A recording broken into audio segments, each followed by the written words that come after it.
Hello, everyone. Welcome. We are so glad that you could join us today. Our event, Ready for What's Next, Women on the Move, is for you. My name is Neetu Walia, and I'm the chair for the Professional Women and Building for the CBIA PWB, especially for the state of California. Our council, CBIA PWB, is the voice of women in the housing industry, dedicated to supporting our members at the local, state, and national levels. The CBIA PWB offers networking and educational opportunities, legislative awareness, professional and personal development. Our council's networking events, scholarship programs, legislative advocacy efforts are just a few of the many ways we support home building and give back to the community. Our council gathers every year and celebrates our efforts at the annual PCBC Bruncheon. However, this year our world is upside down, and even this pandemic could not dampen our spirit. So here we are with this event for you. It brings us great pleasure to celebrate with you virtually, keeping you safe. And together we navigate through this crisis. I take a moment to thank and recognize our CBIA Professional Women and Building Board. You'll see all these wonderful ladies. These are an amazing group of professionals on our board in great leadership roles. And I truly thank them for their involvement and contribution. Email us at cbiapwb@gmail.com if you want to join our board and be a member. Let's talk about our program today. Today, we have a full program, and we're so glad that you can be a part of it. Let's begin with inspiring our future. Our industry is going through unprecedented times, and it becomes our responsibility to encourage and mentor the future of our industry. Our education outreach, also called the EOC, will present scholarship awards to 3 well-deserving candidates emerging in the industry. Next, we shall hear from our guests of honor. 3 inspirational national leaders of our industry will share their views on the outlook of the industry and what's next for us in a panel discussion. We are so excited to have them join us. We'll also have our first ever President's Award. So our immediate past president is going to recognize and award a very hardworking board member. So let's see who's that. One of our council's goals is legislative awareness. It's very, very important to us to support the CBIA. And we also want to know, how is our industry going to function in the coming months? How are we going to go through the pandemic? Today, we shall be joined by the president of the CBIA, Dunmoyer, who will share an update on the CBIA efforts to help keep building industry working in this time of uncertainty, and also share the priorities and plans of the CBIA moving forward. Post our event, we hope that you can join us for a toast. We have some fancy giveaways and networking during the happy hour following the program. We shall share a link to hop on to the next platform in the chat below. You can just take your cursor, copy and paste into your browser, and it'll take you to our Zoom meeting at 11:30. We are thankful to the support of our sponsors. Our sponsors continue to give our CBIA PWB unconditional support, even in this time of crisis. We'd like to give special recognition to our longtime sponsor and friend, Dan Murphy. Dan Murphy is from InSyncGreater, and InSyncGreater has supported the PWB nationally forever. Their unwavering commitment to the advancement of women is completely unparalleled. With that, I'd like to welcome Dan to say a few words. Thank you, Neetu. It's fun to join everybody by Zoom. I'm getting pretty good at WebEx and Zoom and Skype meetings, and I know it's been unprecedented times, as Neetu mentioned.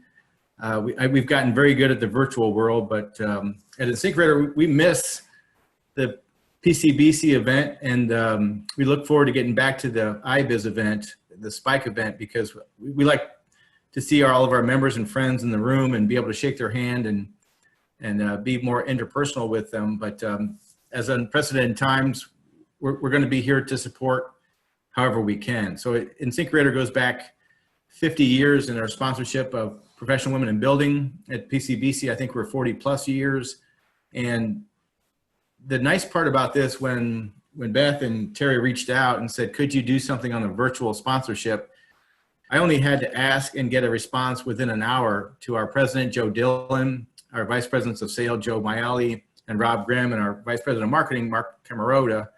And within the hour, I got back that professional women in building is important to us. And yes, we have to do whatever we can in this circumstance and situation to help them. So the heartwarming part of this whole story with all the challenges of COVID this year is the important people and boards and members that we reach out to every year continue to be important people, members, and boards like the professional women in building. So while the environment looks a little different, the spirit of our sponsorship and our friendship now, in my case, for over 8 years, and I know for InSinkErator over 50 plus years, is still strong, and it would take whatever version it takes to continue to back that up. And we also, in PCBC, we like the fact that professional women in building give a scholarship for the future. That's it's a critical mentor role, and we see our scholarships as far as membership growth to your individual chapters and councils as being important, because we're all about the growth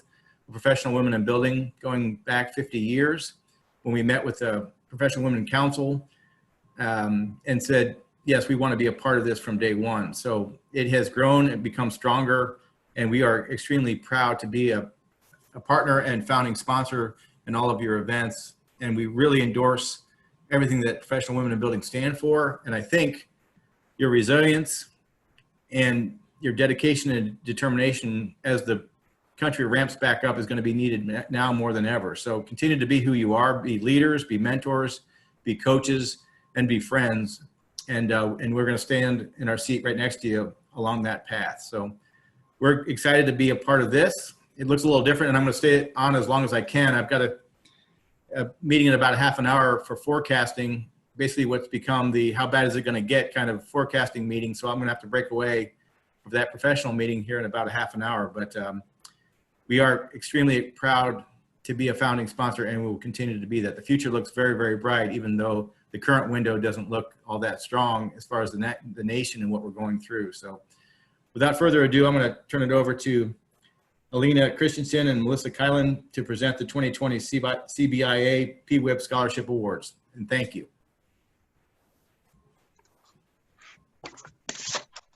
Thank you, Dan. We could not do this without the support and sponsorship of those like you and InSinkErator and many others that have been really, you especially, and InSinkErator, a key sponsor and endorser of our council. So thank you very much. Hello, everyone. Layne Christensen with Construction Marketing Advisors and Chair of this year's Education Outreach Committee. I would also like to acknowledge my partner in crime and personally thank Melissa Keeland of Ponderosa Homes, our Education Outreach Co-Chair, and for her commitment and wonderful work she's doing and has done for our council and our Northern California counterpart for EOC activities. You know, awarding scholarships is one of the most personally gratifying activities for us. We sincerely enjoy learning about all the tremendous talent that is out there that is and will be our industry's future. We take pride in knowing that we are helping to secure their career progression in some meaningful way. Our council is truly grateful to all the applicants that applied this year.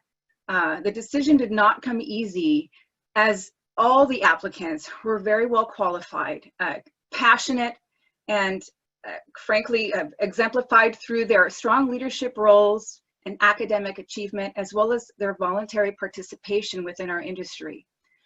So it is with great privilege and an honor to present you with our 3 2020 CBIA PWB Scholarship Award recipients, who will each receive $1,000. They may be watching our presentation right now together with their friends and families and colleagues. Please congratulate them in the chat. Our first recipient is Anna Felver from Livermore, California, an architectural professional. Many of us and you may know her as a very active counsel in the Building Industries Association of Bay Area, a Council for Professional Women in Building. She already has such a rich level of experience in the architectural world, and we look forward to applauding her efforts in becoming a licensed architect. Watch out, world. Congratulations, Anna. Next, we have Grace Von Brecke. Grace sees it as a badge of honor to often be the only female in construction and in the construction site, and she finds it empowering to be the one facing and conquering a challenge. That's to paraphrase from her essay. She literally has boots in the ground experience as a field intern for very reputable construction companies such as Hathaway, Dinwiddie, and others. So I can relate with you, especially Grace. Welcome to construction, and congratulations, Grace. Our third recipient is Yasmin Debes. Yasmin is looking forward to a career in architecture, working on housing because, and this is to quote from her essay, homes are what allow people to be safe and secure, where families grow and have their gatherings. I thought that was very beautifully said. Congratulations, Grace. Congratulations, Yasmin, excuse me. And I believe we probably had some acceptance videos I scammed over, so I apologize about that. If the moderator would like to take a moment to present those videos, please go ahead.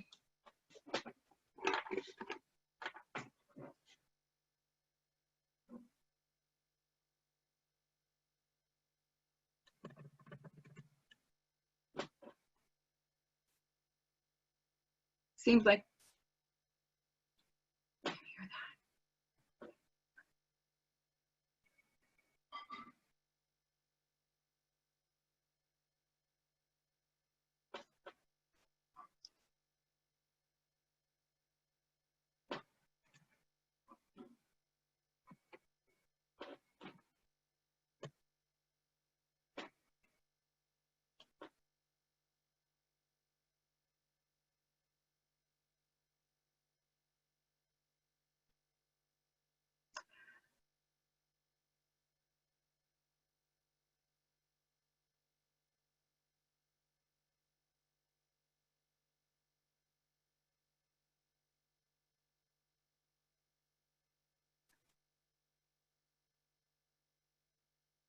we might be having technical difficulties, and I'm going to chime in here for the benefit of time. We did go through a practice run yesterday and everything worked wonderful, but the great news is this is not lost. First of all, we will have this recorded, and also the videos will go up onto our social media, so please look out for their wonderful acceptance videos. Thank you for joining us for our section. I guess we'll move on with our program and congratulate all the winners once again, 2020 scholarship recipients for CBIA PWB. Thank you. Next up, I would like to introduce Allison Paul, our immediate past president. She has a special announcement for everyone. Take it away, Allison.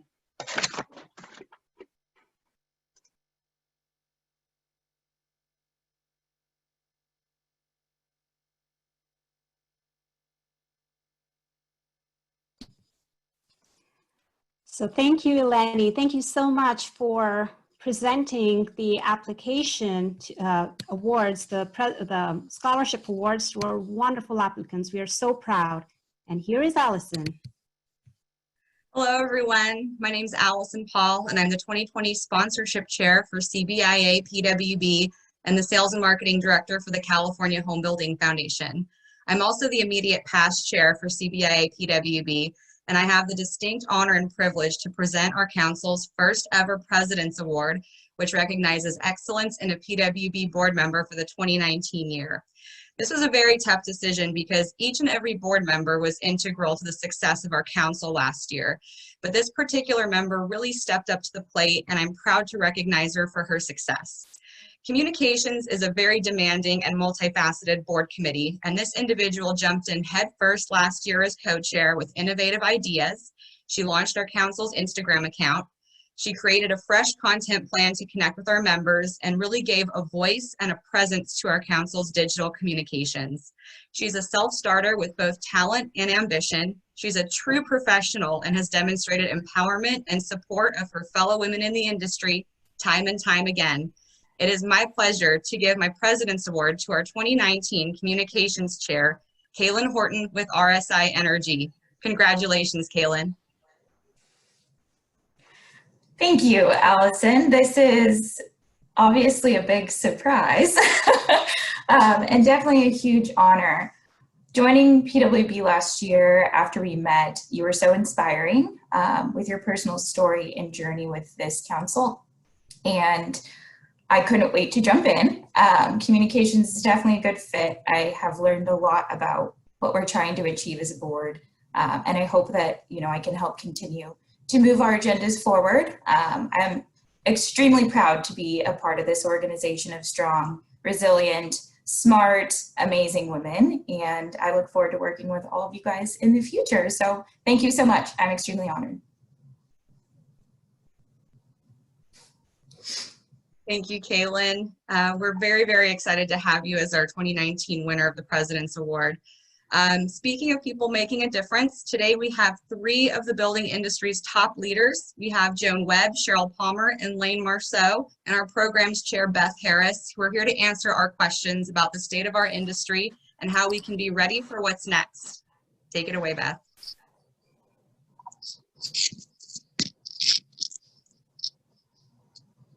Oh, hi everyone. I was the person who couldn't get the videos to work trying to monitor all this, so sorry about that. I promised to do a full run through. But thank you, Allison, and thank you, Joan and Sheryl and Layne, for joining us. Let me make sure everybody's here and we're all on. There we go. Okay, perfect.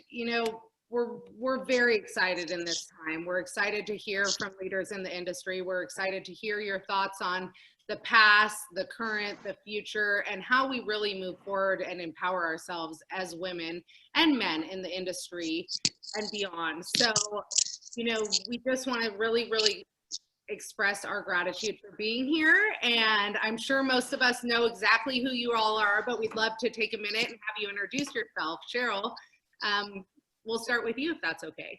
Well, good morning. Thank you. I'm so honored to be here. It's great to see all the names across the top. I don't get to see all the faces, but I'd like to. But I'm Sheryl Palmer, and I'm the chairman and CEO of Taylor Morrison. We are a developer and home builder based in Scottsdale, Arizona, one of the top 5 builders in the country. I've been with the company almost 15 years. It's just been the most amazing journey, but we build what I generally call the smile state, and then we've added a few more through a couple acquisitions in the last couple of years. And it's a very unique time in our world and our industry, and I'm anxious to chat and answer any questions. Wonderful. Thank you. Layne, go ahead, please. Good morning. Hi, my name is Layne Marceau. It's good to be here. Yeah, I'm the division president for Shea Homes, Northern California. I've been with Shea. In fact, this week I've had my 25th anniversary with the company. So a long time. I guess that makes me old. But I've been running the division in Northern California now for 20 years. We have 7 divisions, mostly in the Western United States. We also do the trilogy developments, the active adult communities. We have Shea Properties that has a portfolio as a developer of both apartments, commercial properties that we typically hold for our own account and operate.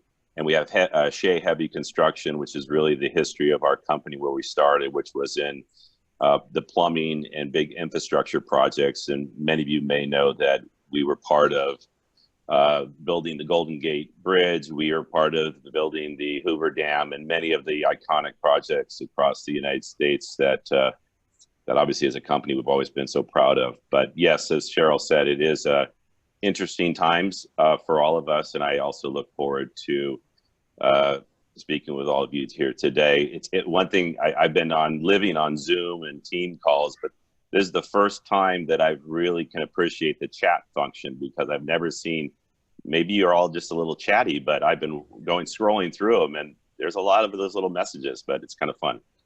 Not to be stereotypical, but you've got a lot of women on this. Yeah, I didn't want to say that. We like to talk, especially when we've been stuck in our houses for a long time. Yeah. Okay, Joan, please give a quick introduction. Well, good morning, everyone. I'm Joan Webb. I'm the Chief Marketing Officer of the New Home Company. Sheryl represents the top of our industry, and we represent the very small, actually probably one of the smallest public home builders in the country. We are a 3-market company. We're in Northern California, Southern California, and newly arrived in Arizona in the last couple of years. And what else can I tell you? I really hope that the audience is going to be really nicely surprised by what I believe the message from myself and Sheryl and Layne on the condition of the market. I think it's all taken us by a little bit by surprise, and I really look forward to speaking with all of you. Great, wonderful. Well, thank you again for being here today. So how we acquired the questions is we sent a poll out to the participants, and we're able to kind of get a gathering of what the top 5 or 6 questions that folks would like to know and really would like to discuss and hear, you know, from you all, knowing your experience and your leadership within the industry. So I'm going to direct a question, each question at one of you, but feel free to jump in, converse. We'd love to hear all your opinions on each question. So Joan, we are going to start out with you. I feel like a game show host right now. And Joan, you are up. So what should the building industry's #1 priority right now moving forward be, and why? Okay, well, of course I have lots of #1s, but I've culled them down really into 2. I think that this current unprecedented time really gives the entire industry a reset. And I think that if we don't embrace and figure out a way to truly disrupt, not just by calling it disruption, but actually embrace it across the industry on how we sell homes, on how we build homes, on how we provide the customer experience, that we'll have missed a huge opportunity. And I think our build to rent friends have really figured it out. And there's things that we can learn from them. And I think in the past year, we were also crazy on our own paths that we're like, that's great. We're so happy that they've been successful. But I think there's a lot of great lessons to learn from that part of our industry. And the second top priority that I see personally for the industry, and something that many of your members know that I'm pretty passionate about, as well as Sheryl, and that's diversity. And if we don't take, again, this opportunity, I don't know what we would need to figure out a way to shake us loose from, Layne, I know you're white and male. I'm not going to say you're old, but across the board, that's really that's what we have as an industry. We have to figure out ways to be more inclusive all the way through, and really take a good look at figuring out ways to educate our team on systemic racism. And that's something that we've never talked to, at least in my 35 years in this industry, something we've never touched. And so we're embracing this, and we think it's an opportunity personally and professionally. And so we're thinking this is the time. And diversity comes in, as we know, it's gender, it's race, it's faith, it's sexual orientation, it's everything. So we think this is the time for that. Those are my 2 tops. Beth, can I double down on that? So Joan, first of all, small but mighty, I think. Thank you. Second, I couldn't agree more with your technology, but I thought I would share, and I'm so excited that you talked about the diversity topic. And, you know, you can look, and I think it was to Layne's comment that maybe there's a lot of chattiness in this group. And, you know, as an industry, we've come a long way in gender. We really have. And I think 10 years ago, it would have been a very different dialogue. But we haven't even scratched the surface, and I'm scared to think that we could have somewhere under 5% when you think about racial diversity across our industry within our home building companies. And you can look at this screen if we could see all the pictures. And I was on a Harvard call yesterday with 100+ CEOs around our industry.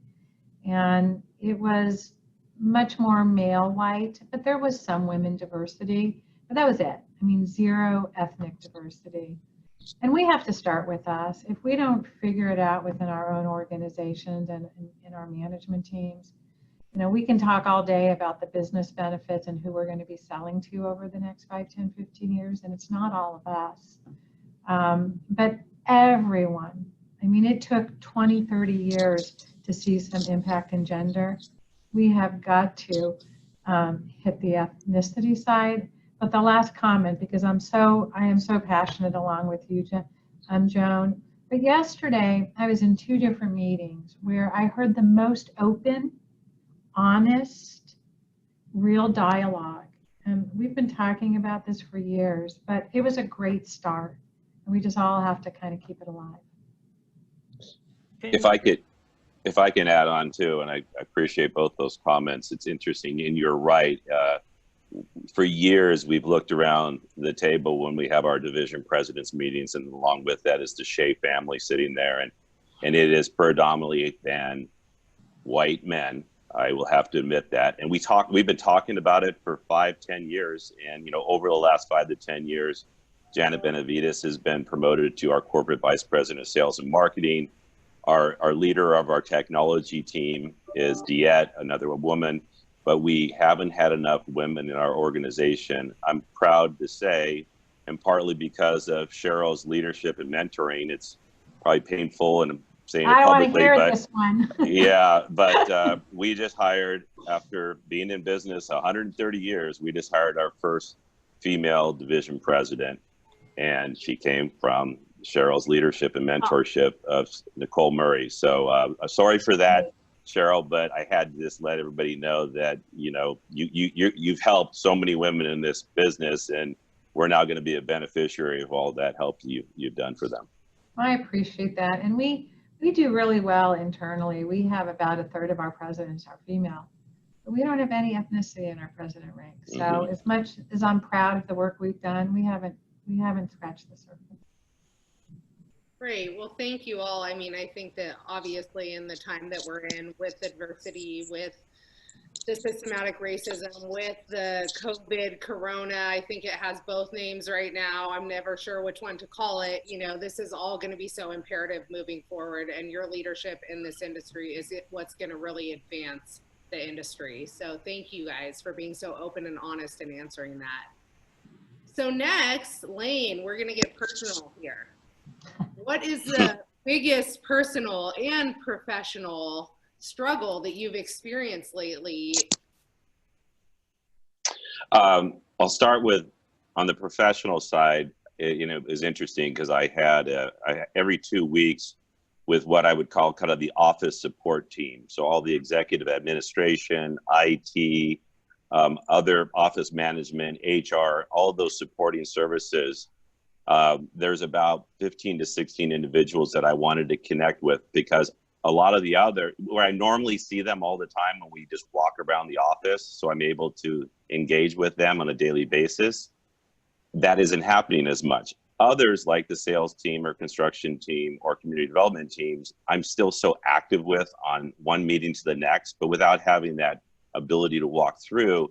And so that's kind of the hardest part, is connecting with that team. And so I've been doing these Zoom meetings now just to check in with them, see how they're doing, what are their needs, how is working essentially for the most part from home, how is that for them. And I've been amazed at how seamless and efficient we have been at running the business virtually. But the one thing that was the common problem, if you could say, everyone misses the human interaction that is physical. You know, you cannot. Technology is wonderful. Thank God we have it during this pandemic, but they just miss their Shea family and they want to come to work physically as compared to virtually. Relative to at home, from a more personal standpoint, you know, this has been hard on my wife and I. Sure, you know, you kind of feel like you lost out at 3 or 4 months, but it's not about, for me, it's not about me. It's about the younger generation. You know, I had a son that's 27 that was supposed to get married in July. The wedding's been canceled. My daughter, who's 21, was in London studying abroad. She goes to USC and she was in London at a university. I had to get her home early and had to rush her home to make sure she didn't trap there.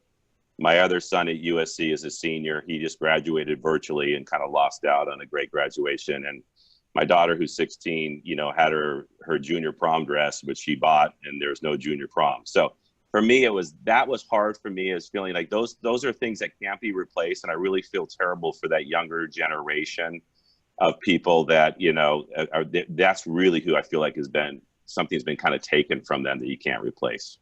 Definitely. I think that there's milestones that a lot of people are missing. I, on the other hand, am stuck at home with a 1.5 and a 3.5-year-old, so I can miss a couple milestones right now. But I know a lot of people on this call are probably in the same boat with kids trying to navigate that, which are younger, so it's interesting. So I think that directly, though, on the professional side leads into my question for you, Sheryl, what current organizational changes do you see becoming permanent? Is it the Zoom calls? Is it working from home? Do you see, you know, obviously having one of these leading huge companies, any of these changes becoming permanent as we move forward? I think a lot of them. I think we're still in this very unusual territory of not really exactly appreciating what the future means. And I think when you go through any crises, I mean, kind of a watershed moment, a lot of new things happen. And what makes it watershed is some of those are permanent. So kind of doubling down on some of the comments earlier, when I think about the communication, well, let me start with Joan's technology. We've all been so excited about the impact of technology. And it's a shame it took this to kind of push us there, but the good news is there is a silver lining. It took this and it pushed us there. And I mean, we've had well over a couple hundred sales of folks that have yet to ever walk into one of our models. We've got this new online appointment system where we've in 8 weeks taken over 5,000 appointments for either in person or to write a contract or to come to do a virtual tour, you know, with the salesperson. And even as we've opened back up, people are still using the virtual tools and getting so much better, like 80% there before they come in. So they're just in a better position and don't have to have as much kind of face-to-face. I think all of those are early days and it's going to only grow from here. So I think this is a good permanent move for the industry, one that was way overdue. I think the other one, and there's so many, so I'll just pick on two. I think the other one is the one Layne talked about, and that's communication.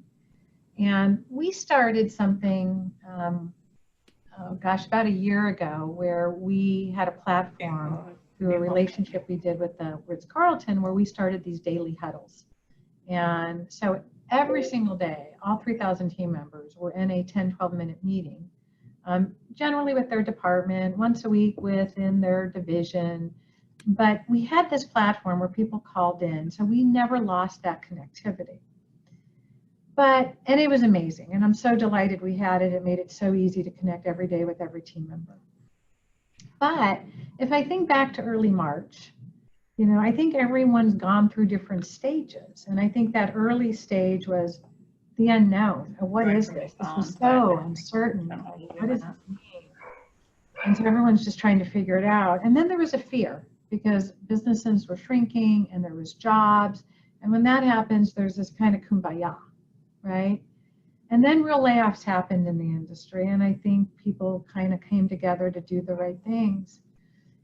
And now I think we're really, for the first time as an industry, feeling the impact of loss of that connectivity that Layne's talking about. We're not intended to be locked up. We're social creatures. And I think the conversation for the next year is going to be, what does the new world look like on who works from home, who can, you know, who needs to come in. And I think it's got to be very thoughtful and considerate. I mean, when I think about loneliness in our country, a lot of good things, but I want to be careful on the unintended consequences. So sorry, that was a big mouthful. No, that's wonderful. Do either of you have anything else to add? Yeah, I mean, I'll jump in. Prior to the pandemic hitting, we were really struggling with figuring out ways of this layering on of sales and marketing costs. So we had the traditional, you know, furnished models, the traditional 2 sales professionals on site. We had the online sales concierge. We had our full marketing program. And of course, all of us would agree on a very robust outside broker community assisting us. And it was getting to the point where it really, I didn't think it was sustainable at all those different levels. And what this has brought about, of course, was the reality that, like Sheryl mentioned, getting people to 80% through all of the technology and all of the virtual tools and the personal online sales concierge, which for us has just been, I mean, we knew that it was a really good thing. We didn't know how great it was.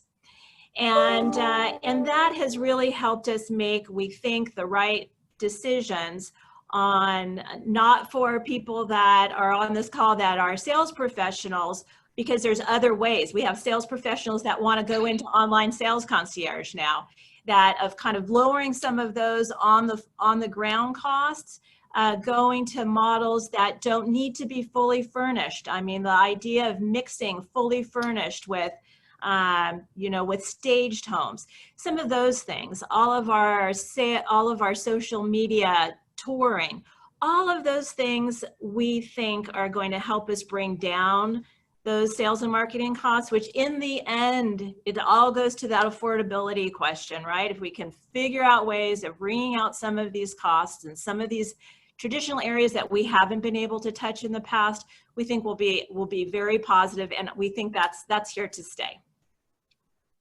Great, great. Okay, we can move on. I think that I'm just going to open this question up to all you, and I'd love to hear your thoughts, because I think that this is kind of the big question in the room, and the elephant in the room is, what is the outlook?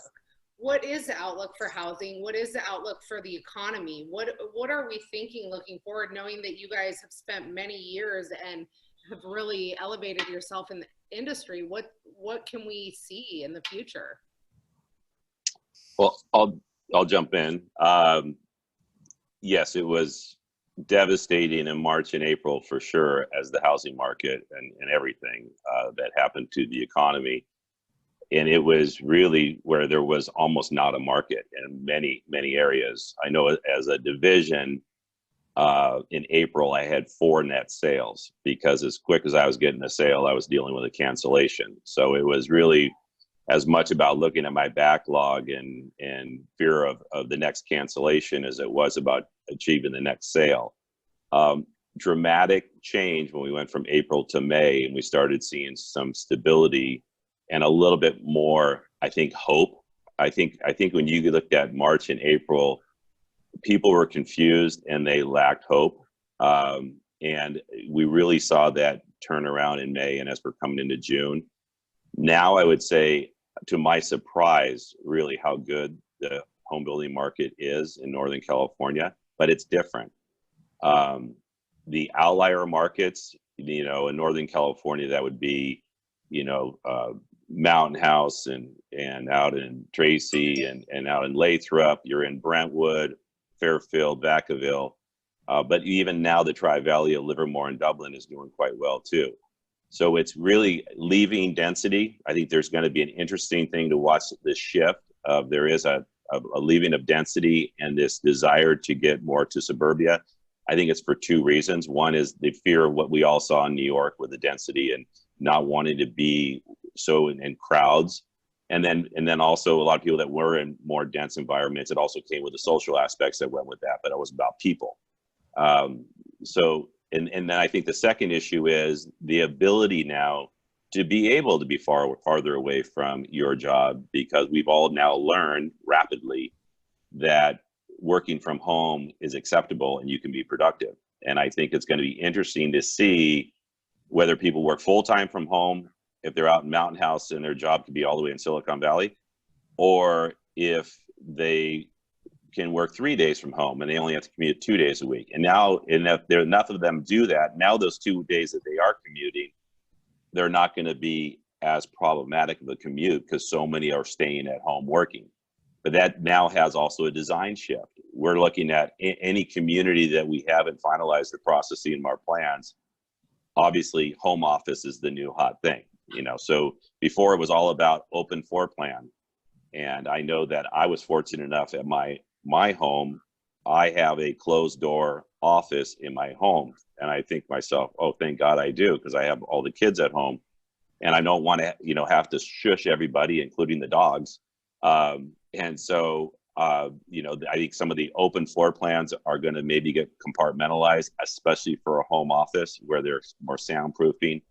And I think that's just going to be a difference in terms of that, plus land acquisition, where we're looking for opportunities right now might be a little bit more back to the suburbia, where everything was before about coming in closer. And that was all about density, and it was density around mass transit in Northern California being mostly BART and the ACE train. That's going to get real interesting about how this all settles out as we move forward into the next few months, in the next year or so, and see where people's comfort is, and then see where the employers, how much they're accepting of this continuation of working from home as compared to the physical coming to the office. Yeah, very true. And I know Taylor Morrison, Sheryl, does that mean we're going to move away from the dog washrooms and more into the office? Because I remember in Northern California when they started bringing that into the home design, and it was just amazing years ago. Well, I think pets are still really, really important. So we have some communities across the country, certainly the active adult, where the per capita of dogs is like more than humans. So I'm not sure if we're going to lose those. But let me pile on a couple things and maybe even be contrarian, just because I love Layne so much, and just play with some of the things we talked about, because it's hard to generalize. I think there's so many things going on out there. And when you go from, like we said, this crisis mode to, I heard a phrase yesterday, which I loved, and that's calling this stage we're in the muddled middle, of really trying to figure out what the next many, many months is before we get to some sort of recovery. But I do agree with Layne that we all are so pleasantly pleased. And I would have signed up for the success we're having today back in, you know, late March, early April. I mean, and then some. I mean, just shocking. I really thought, and I'm an optimistic person, but in late March, I thought we could have ended up negative April. I really did. I mean, maybe it's too much experience under our belt, but we didn't get anywhere close to that, as difficult as it was, to Layne's point. And the success has been so much better. But I would tell you that our approach is one of, the buzzword is cautious optimism. I'd probably take one of prudent optimism, and what these next many months look like, because the unemployment to date, it's hard to reckon, right? It's hard to reckon. You've got millions and millions of people out of jobs, and we're selling houses like crazy.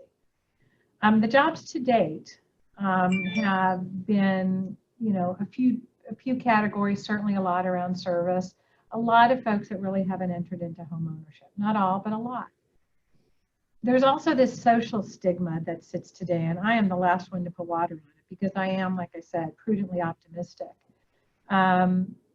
But as some of the stimulus goes away and some of the CARE Act, there could very well be another wave of layoffs. And those layoffs could be more corporate America layoffs. It could be airlines. You could just see other companies right-sizing, realigning, taking advantage of technology. So we're delighted. I think the impacts will be, you know, instead of growth in 21, because I still think there's so many tailwinds we have that will continue to offset some of the negatives. But I don't see this big, huge curve in 21, partly because of what's happened and part the time of recovery. And part it's going to take time to get through all of this. And then the very last comment I'd make is, you know, we do a lot of research, and we've done research every week since the COVID days started. And the number of people that don't want to buy because of COVID have gone from 80% to 20%. So I think people are trying to live in their real life. And when we ask both shoppers, buyers, renters, why are they buying? The number 7 reason is leaving the urban core.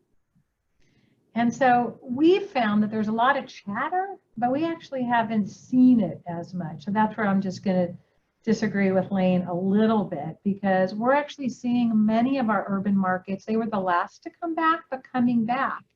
People are leaving because they can't retro technology into a house. They want more rooms, they want offices, they need different spaces. Community is a big part too, because they want their kids to have places outside where they can feel safe. And as you make it through the list, it becomes townhome to single family, old to new, and then we get to leaving this concentration of urban. But we don't build in New York or New Jersey, so that could be part of it too. Thank you, thank you. Joan, would you love to add anything? Probably not a whole lot that hasn't been said. You know, for the building industry, it's always about jobs and interest rates and supply and confidence.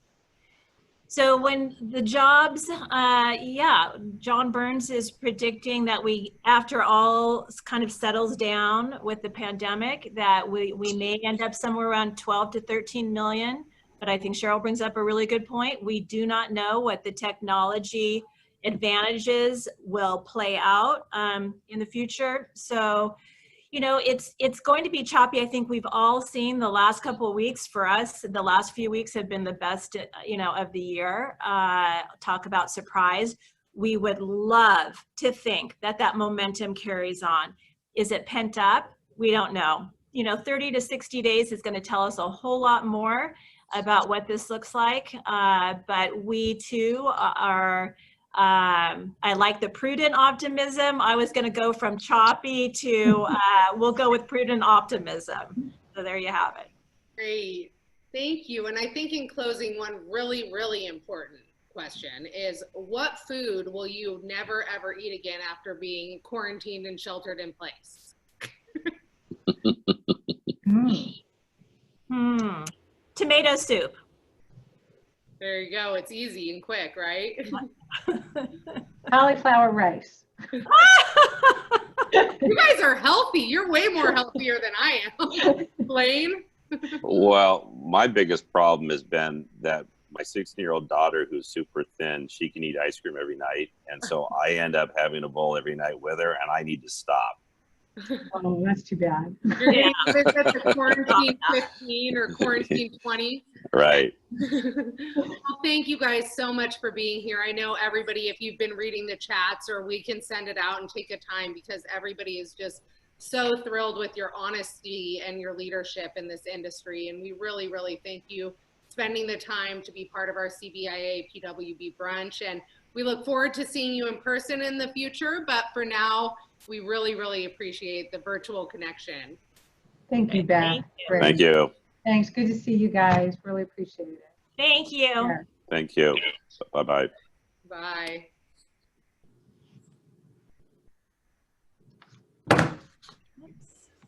So we'll let them sign off. And with that being said, we are going to transfer over to Mr. Dunmoyer, Dan Dunmoyer, who is the president and CEO of CBIA, who I'm sure you all know and love.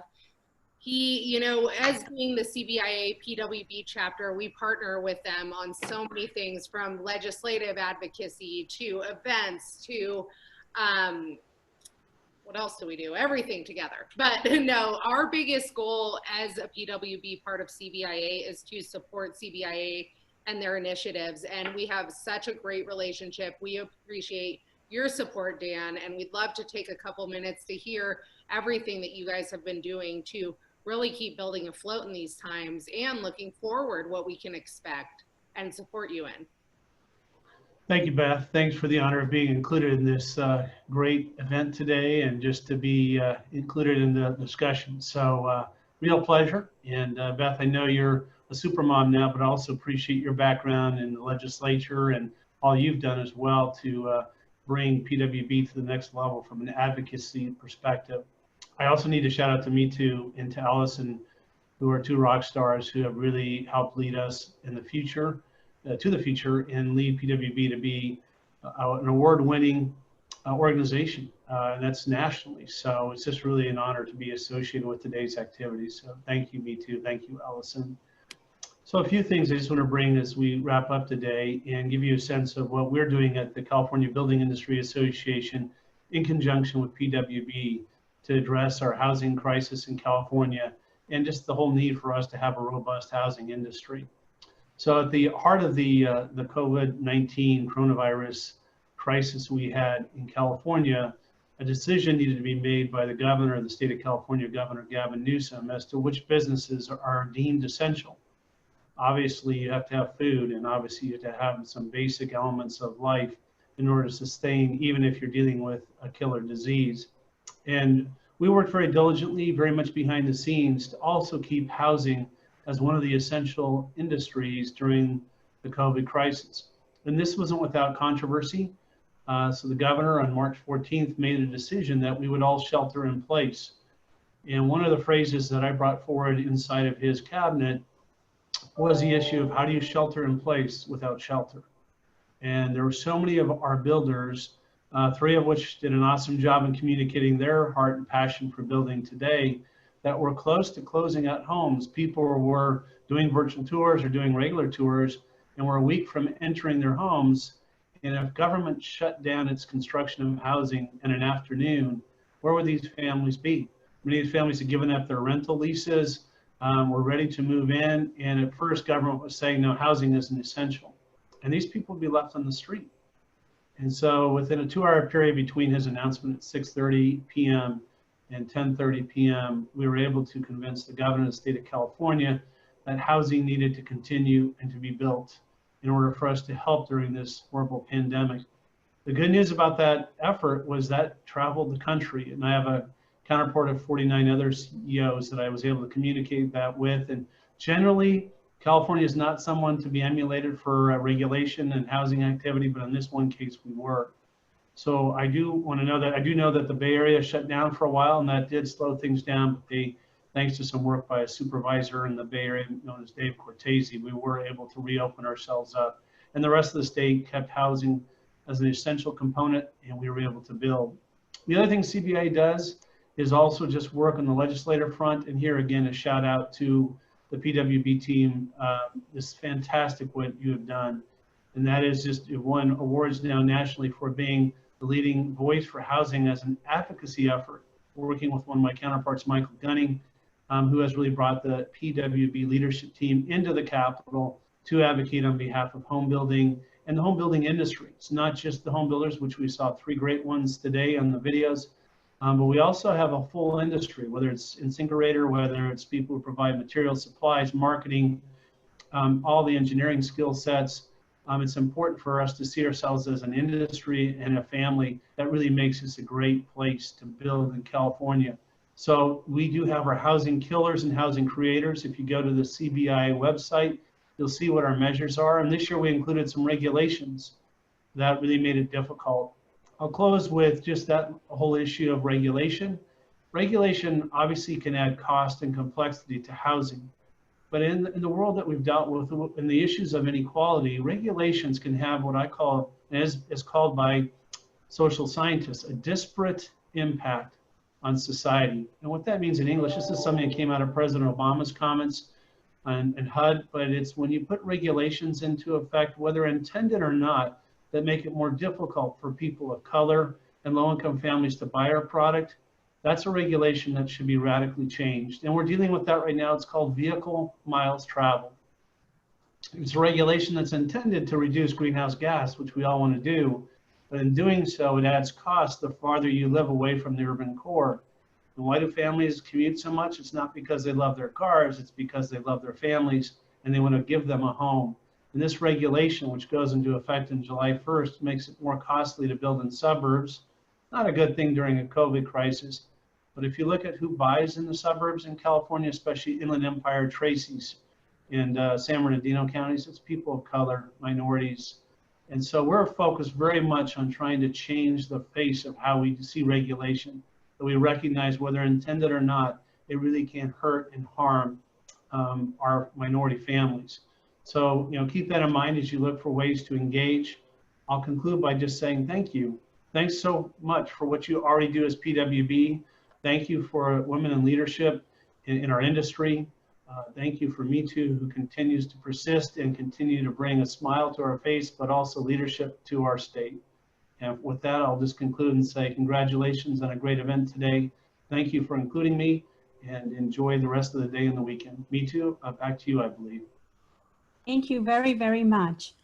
Thank you to all our wonderful panel and speakers for sharing your valuable insight. It is reassuring to know that our eminent leaders are optimistic about the future of our industry, and we are confident that we shall overcome all our challenges and bounce back in no time. Let me just say thank you to Me Too. Thank you for joining our virtual event today. We hope you enjoyed your program as much as we did. We thank our sponsors, InSyncerator and CBIA. Thank you, Dan, so much. Please join us for some networking and a toast and a happy hour. We are going to do a fun contest, so grab a crazy something, I can't reveal that yet. Grab a glass of champagne, a smoothie, or whatever you fancy, and click in the link, the chat below. See you on the other side. Thank you so very much. We appreciate your joining us. Thank you.